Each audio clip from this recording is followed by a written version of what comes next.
gagal, penangkapan yang tidak melalui proses dengan benar. Makanya kami tuntut untuk segera.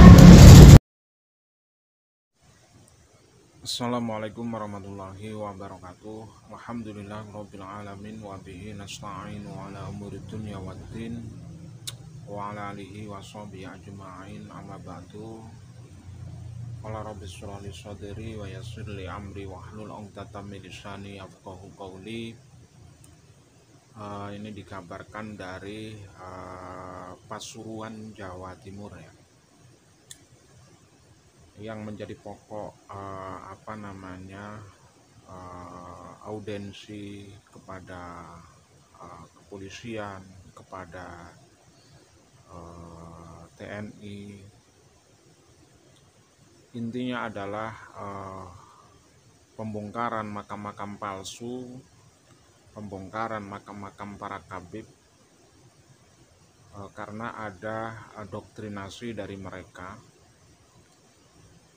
Dan yang paling pokok adalah bagaimana masa depan Nusantara, masa depan Pasuruan, masa depan anak-anak kita ketika saat ini kita diam dengan glorifikasi mereka, dengan makam-makam palsu, dengan sejarah palsu. Dan di beberapa media viral para klan Ba'alwi dengan mengatakan bahwa itu makam wali. Wali dari mana? Dari Hong Kong. Jadi kejadian di Winongan, Pasuruan, Jawa Timur ini adalah jawaban dari arogansi mereka klan Ba'alwi. Dan hal ini sebetulnya sudah cerita panjang dari daerah-daerah, dari kabupaten per kabupaten, makam-makam palsu menjamur di mana-mana. Dan kebetulan kali ini kita mengabarkan dari Winongan. Apa yang diharapkan dari warga Winongan itu jelas adalah pelurusan sejarah. Jangan ada lagi makam-makam palsu, makam para kabib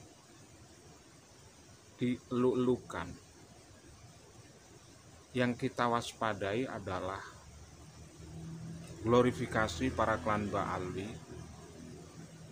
yang mengatakan bahwa itu makam wali. Wali dari mana? Berjuang saja tidak.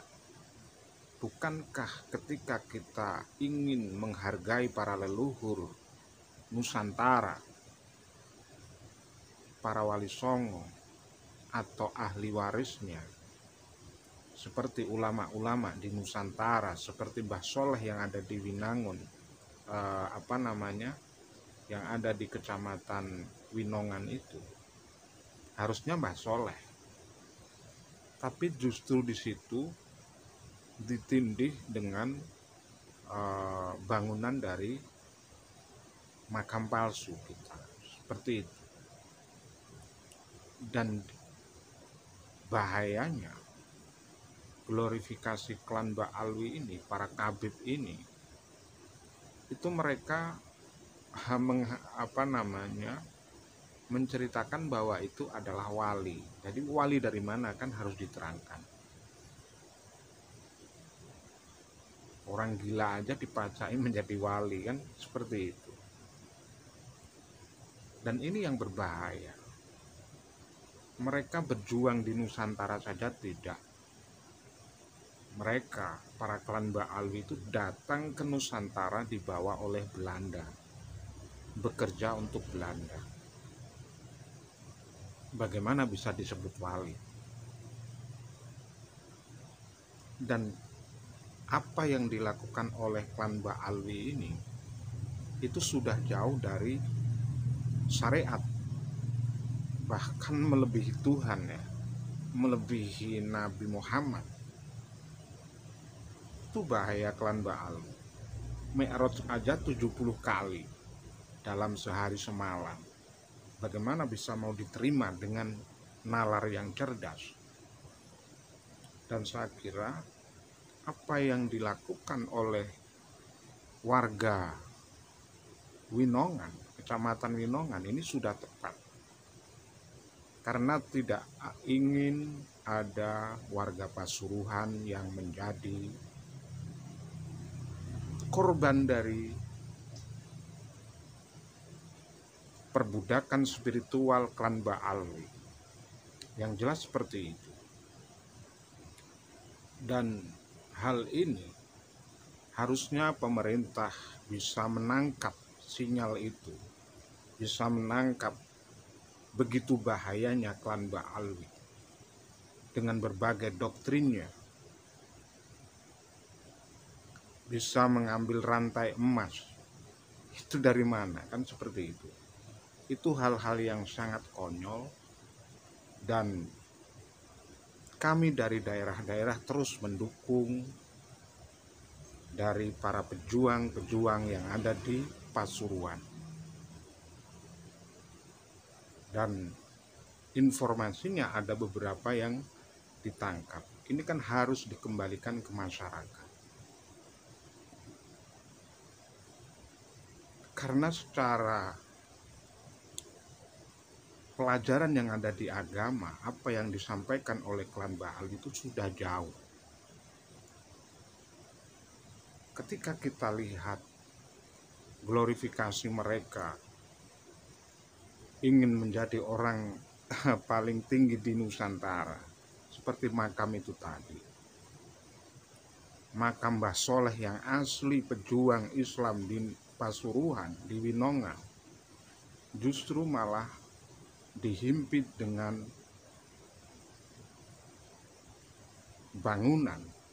Ini kan sebuah penghinaan kepada pribumi, penghinaan kepada pejuang, kepada para leluhur Nusantara. Dan apa yang dilakukan oleh warga Winongan seperti Gus Huda itu sudah benar. Dan kita harus berjuang menyelamatkan anak cucu kita dari perbudakan spiritual. Begitu bahayanya klan Ba'alwi ketika kita diam, ketika kita tidak bergerak. Dari Tulungagung, dari Sumeneb, semuanya bergerak. Ini adalah hal yang positif untuk leluhur Nusantara, untuk anak cucu kita, biar tidak menjadi budak spiritual zaman. Saya kira cukup sekian. Hadzanallahu wa iyyakum ajma'in. Assalamualaikum warahmatullahi wabarakatuh.